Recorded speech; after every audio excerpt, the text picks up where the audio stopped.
Hi, I need to make a preface for this video because it is not the kind of conversation you would want to hear at a party or over a nice dinner. It's human history. I wanted to look at the evidence myself to see if the Anasazi were cannibals. So I gathered the information and I came up with a scenario to fit the data, but there's many scenarios that would fit the data. But one of the scenarios that doesn't fit the data is that the Anasazi were cannibals, and the proof of that is in the coprolite data, and it may not be as glamorous or as fancy, sensational as some titles, but the data is in the coprolites, which are petrified poop of the Anasazi, and data should be the same to everybody, like it or not.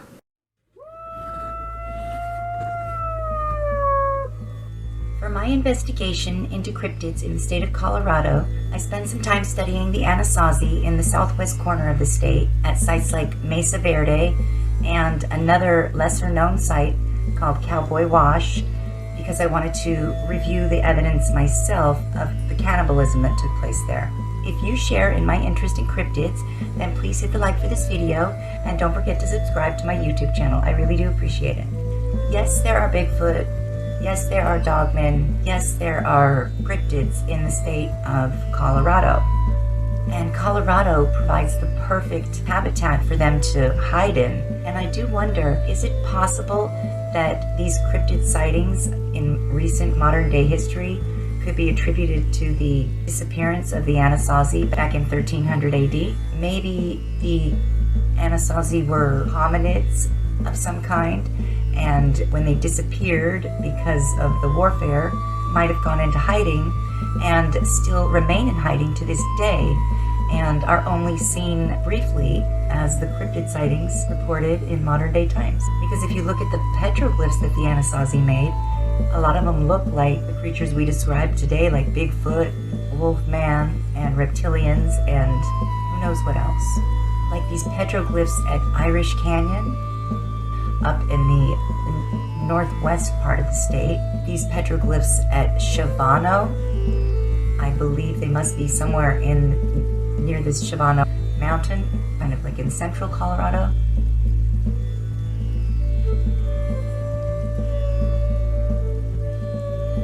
These petroglyphs from Mesa Verde. So Mesa Verde is massive, and it includes 5,000 ruins within the park. And it is said to have more Anasazi ruins than anywhere in North America. At Mesa Verde, there is evidence of hunter-gatherers for over 10,000 years. At a website called projectarchaeology.org, from a 2021 article called National Parks Mesa Verde, I learned that they knew architecture according to the golden ratio, the same mathematical principle used to build the pyramids in Egypt. And it said that Mesa Verde ended the same time as Chaco, the same time as Hovenweep, the same time as all the Anasazi disappeared in 1300 AD. And it also says that at Mesa Verde, they started 600 years before that building their structures on mesa tops, exposed, and obviously they weren't hiding or afraid from anyone for a long time until something happened. It would have had to have been something different than just shortages of food and shortages of water, because over 10,000 years, they went through a lot of climate changes, and they even had a starvation diet. At visitmesaverde.com, in an article, Discover United Nations World Heritage, some 600 cliff dwellings have been recorded in Mesa Verde and include multi-story cliff houses and castles, with one called the Cliff Palace, Balcony House, and Spruce Tree House. They're built of sandstone and mud mortar, and there's an additional 4,000 archaeological sites, and routinely new findings are being made still in the area because it's so vast. And there were a lot of Anasazi. And towards the end, you would think that the number decreased, but actually towards the end at the big sites, the numbers increased. Now this, according to nps.gov at Mesa Verde Learning history culture cliff dwelling sometime during the late 1190s. After primarily living on mesa tops for 600 years, the Anasazi all began to move into these high-hanging cliff, castle, and stone buildings. And then suddenly in 1300, the same date, in all the four corners of the big Anasazi sites, they disappeared or fled, deserted, vanished, were chased out of their high-hanging cliff dwellings, were no longer safe anymore. So we don't know where they went, but I think they went underground. I mean, a lot of their cliff dwellings, they all had subterranean kivas and show an ability to be able to build underground. Now this says that around 500 to 750 on the rim of Mesa Verde, small groups built pit houses, which were built several feet below the surface. And I find that noteworthy. They started kind of building half underground, half above the ground. And who knows, maybe these were really concealed when they were original. And it goes on to say that from 750 to 900 at Mesa Verde, we learn of some advancement during this period, which are reflected in the Hovenweep structures in the next cultural period. The Anasazi buildings were built with stone, windows facing south, and in U, E, and L shapes.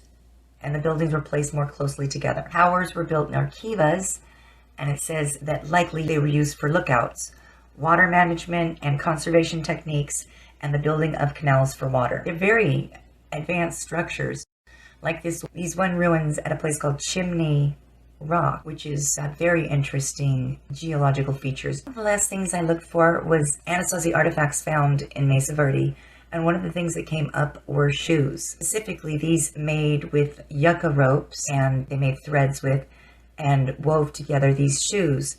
And these shoes are very specific, and in fact reminded me of the shoes I've seen at the Lovelock Cave from the Lovelock Giants.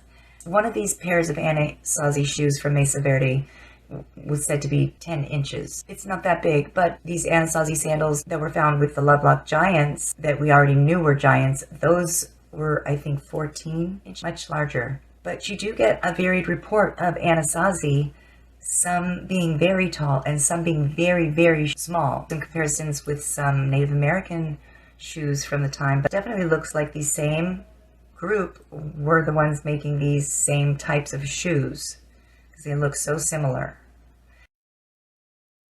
And then this pair here from 9,500 BC, these were found in Spirit Cave, which is very close to the Lovelock Cave, all in the Humboldt area in Nevada. They had to rebury the giant that they found in the Spirit Cave. Moving along to Cowboy Wash. I really wanted to look at the evidence myself, because some people are saying this evidence supports that they were cannibals, and other people say there's evidence that proves they weren't. Evidence that proves something should prove it to everybody, like it or not. Cowboy Wash was only active for a very short time, from 1150 to 1175 AD. I'm not going to go into the horrific details of proof that cannibalism took place here. It happened to about 7 individuals, must have been a family. The youngest being a little girl, a boy at 11, and adult. Whoever did the cannibalism lived here for a while after that, and on top of a pile of disarticulated bones was a pile of petrified poop. But it wasn't until more research was done, and the second part of this data, research involving analysis of poop, 2 parts to that data. Data says at multiple other Anasazi sites, coprolites were taken and studied, and quote Mark Sutton, I found these people invariably ate plant foods when they ate meat. It was a feature of their cuisine. The complete lack of plant matter in the Cowboy Wash coprolite tells me that it was not from an individual who observed the Anasazi dietary tradition.